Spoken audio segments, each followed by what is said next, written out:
नमस्कार दोस्तों, स्वागत है आपका हमारे चैनल नॉलेज एंड गाइडेंस में। हम काफ़ी सारे डेज सेलिब्रेट करते हैं, चाहे एनवायरनमेंट डे हो, अर्थ डे हो, क्लाइमेट डे हो, काफ़ी सारे डेज। अल्टीमेटली घूम फिर कर बात आती है सस्टेनेबिलिटी पर। तो हमें सस्टेनेबल लाइफस्टाइल कैसे डेवलप करनी है, सस्टेनेबल लाइफस्टाइल मेंटेन करने के लिए हम क्या क्या चीज़ें कर सकते हैं, उसके लिए एक बहुत ही बढ़िया एक इवेंट ऑर्गेनाइज की गई है, जिसमें आप देख सकते हैं कि अलग अलग स्टॉल्स है। यहाँ पर काफ़ी सारे 10 से 15 स्टॉल्स है यहाँ पर, और हर एक स्टॉल में अलग अलग चीज़ें आपको बताई जाएगी कि आप खुद सस्टेनेबल लाइफस्टाइल एडॉप्ट करने के लिए क्या क्या कर सकते हो। जैसे कि आप वेस्ट में से बेस्ट कैसे बना सकते हो, आप रिवर क्लीनिंग के लिए कैसे क्या कर सकते हो, आप जीरो वेस्ट लाइफस्टाइल कैसे मेंटेन कर सकते हो, आप बायो फर्टिलाइजर कैसे बना सकते हो, बायोगैस कैसे बना सकते हो इन हाउस, और आप वेस्ट में से कैसे पैसे भी कमा सकते हो और साथ में कैसे एनवायरनमेंट को भी प्रोटेक्ट कर सकते हो। और यही चीज़ चलिए देखते हैं कि अलग अलग स्टॉल पर क्या क्या चीज़ें हैं, जिसे हमें पता चले कि हम as a normal person, normal housewife, normal resident sustainable lifestyle को कैसे एडॉप्ट कर सके। तो अभी हम ये सस्टेनेबल संवाद जो इवेंट है, उसमें हमने पहली बार ये नया नाम सुना, कोकोडोमा प्लांटेशन। तो मिस अवनी जो कि हमको बताएगी कि ये कोकोडोमा प्लांटेशन क्या है और ये कैसे काम करता है।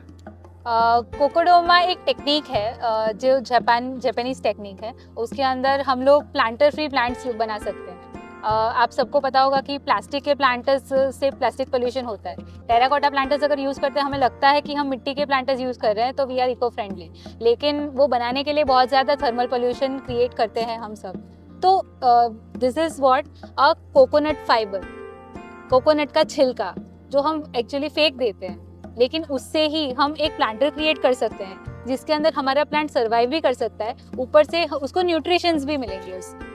दूसरी एक प्रॉब्लम है कि हमारे घर के अंदर बहुत सारा पोल्यूशन है। हमें ऐसे लगता है कि हमने दरवाजे बंद कर लिए, खिड़कियां बंद कर ली तो हम पोल्यूशन से दूर हो गए, लेकिन हम लोग जो भी रूम फ्रेशनर्स यूज़ करते हैं, हम लोग जो भी परफ्यूम्स यूज़ करते हैं, उन सब में जो भी इंटरनल पोल्यूशंस होते हैं उन सबको ये सोक कर लेते हैं। जापानीज ऐसे कहते थे कि हमारी नेगेटिविटी ये सोक कर लेता है, इसीलिए वो लोग ये घर में रख देते हैं। लेकिन आज के ज़माने में हमारे पोल्यूटेंट्स वो सोक कर देता है, इसलिए हमें ये अपने घर में रखना चाहिए, और स्पेशली बच्चों को तो ये बिल्कुल सिखाना चाहिए।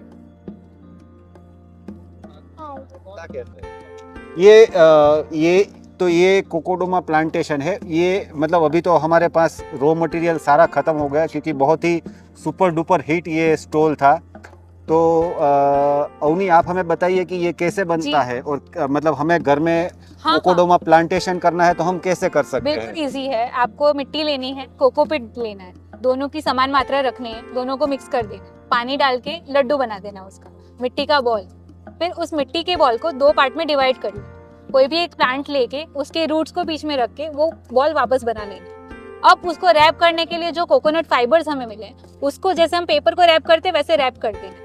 और हमें चाहिए जो ये वुड थ्रेड है, जिसको हम गुजराती में सुतरी कहते हैं, उसको पूरी तरह से उसको रैप कर देना है, जब तक कि उस तरह का ना बन जाए कि हम उसमें पानी डालें और मिट्टी बाहर ना निकल जाए। उस तरह से उसको पूरा रैप कर लेना है। और फिर जैसे कि ये मनी प्लांट है तो उसको हमने ऊपर से डाला है, लेकिन अगर कोई रूट वाला प्लांट होगा तो उसको हमने पहले से ही अंदर डाला होगा, तो उस तरह से पूरा ये कोकोडोमा प्लांटर बन जाता है। अच्छा अवनी, ये अभी तो आपने इसमें मनी प्लांट डाला हुआ, इसमें मनी प्लांट के अलावा और कौन कौन सी चीजें हम उगा सकते हैं। सारे ऑर्नामेंटल प्लांट्स जो है, जो घर के अंदर हम लोग यूजुअली उगाते हैं, जो छोटे प्लांट्स होते हैं। बड़े के लिए मैं आपको मना करूंगी, क्योंकि वो हैंडल करने के लिए बहुत डिफिकल्ट हो जाएगा। करने के लिए कर सकते हैं, लेकिन हैंडल करना डिफिकल्ट है। तो जो छोटे प्लांट्स हैं, जिसके रूट्स छोटे छोटे होते हैं, जो बहुत नीचे तक ना जाए, ऐसे सारे प्लांट्स हम लोग यूज़ कर सकते हैं। जैसे कि स्पाइडर प्लांट हो गया, जैसे कि स्नेक प्लांट हो गया, जैसे कि तुलसी हो गई, जो छोटी वाली तुलसी हम लोग घर में यूज़ करते हैं, जेड प्लांट्स हो गए, सारे प्लांट्स के हम लोग कोकोडोमा बना सकते हैं। तो बेटा, तुमको आ गया कोकोडोमा प्लांट कैसे प्लांटेशन कैसे करना है, तुम बना सकती हो। हाँ। और ये हमें क्यों बनाना चाहिए पता है, मतलब ये ऐसे प्लांटेशन से हमें क्या फ़ायदा होता है। अगर ये हम हमारे बेडरूम में या लिविंग रूम में रखेंगे तो हमें क्या फ़ायदा होगा। हमें पॉल्यूशन से मतलब जो भी हमारे घर में पोल्यूटेंट होंगे उसको ये ये इनके रूट्स एब्जॉर्ब कर लेंगे और वो पोल्यूटेंट इनके लिए न्यूट्रिशन एज ए न्यूट्रिएंट काम करेंगे। इनके लिए वो अच्छे रहेंगे लेकिन हमारे लिए वो खतरनाक हो सकते हैं। हाँ एग्जैक्टली तो दर्शकों यही है कोकोडोमा प्लांटेशन। थैंक यू अवनी, आपने Thank you, इतनी अच्छी इंफॉर्मेशन दी हमें कोकोडोमा प्लांटेशन के बारे में। Thank you once again. Thank you sir. तो भाई अभी मेरे साथ है दिया और रवि, जिन्होंने ये सस्टेनेबल संवाद इवेंट पूरा ऑर्गेनाइज किया है। तो आइए जानते हैं कि ये इवेंट किस लिए है और क्या क्या चीज़ें इन्होंने इसमें की हुई है। तो रवि आप बताइए कि ये इवेंट आपने क्यों प्लान किया है, बेसिक इसका पर्पस क्या है, क्या मोटो है और ये इवेंट के ज़रिए आप लोगों को क्या मैसेज देना चाहते हो। ओके सर, मेरा नाम रवि खातरोजा है और ये दिया चौहान है। हम दोनों एनवायरनमेंट इंजीनियरिंग जेईसी सूरत से स्टडी कर रहे हैं।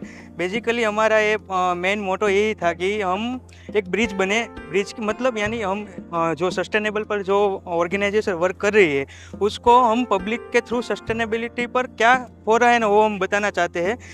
मेन मोटिव हमारा यही था।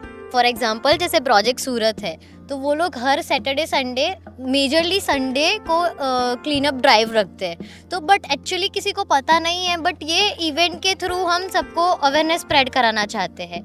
जैसे प्रोजेक्ट सूरत हो गया, उसके बाद बहुत सारी ऐसी 10 एक ऑर्गेनाइजेशन है जो यहाँ पर मौजूद है, जो जैसे कि आपने वीडियो में देखा ही होगा।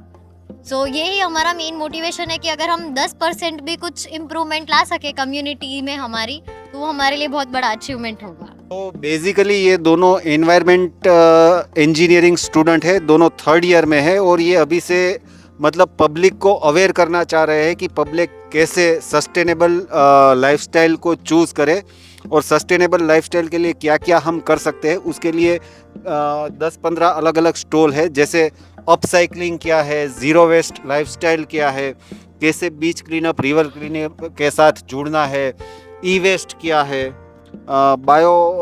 मतलब कैसे बायो फर्टिलाइज़र बायो गैस हम घर के वेस्ट से जनरेट कर सकते हैं। तो काफ़ी सारी यहाँ पे चीज़ें हैं जिससे पब्लिक सस्टेनेबल लाइफस्टाइल की ओर आगे बढ़ सकती है और ये एक एनवायरनमेंट प्रोटेक्शन के लिए बहुत ही बढ़िया चीज़ है। ऐसे ही सारे आगे और इवेंट्स के बारे में जानने के लिए आप सस्टेनेबल संवाद को फॉलो कीजिए इंस्टाग्राम पेज को, और ऐसे ही हमको सपोर्ट कीजिए। Thank you. Thank you.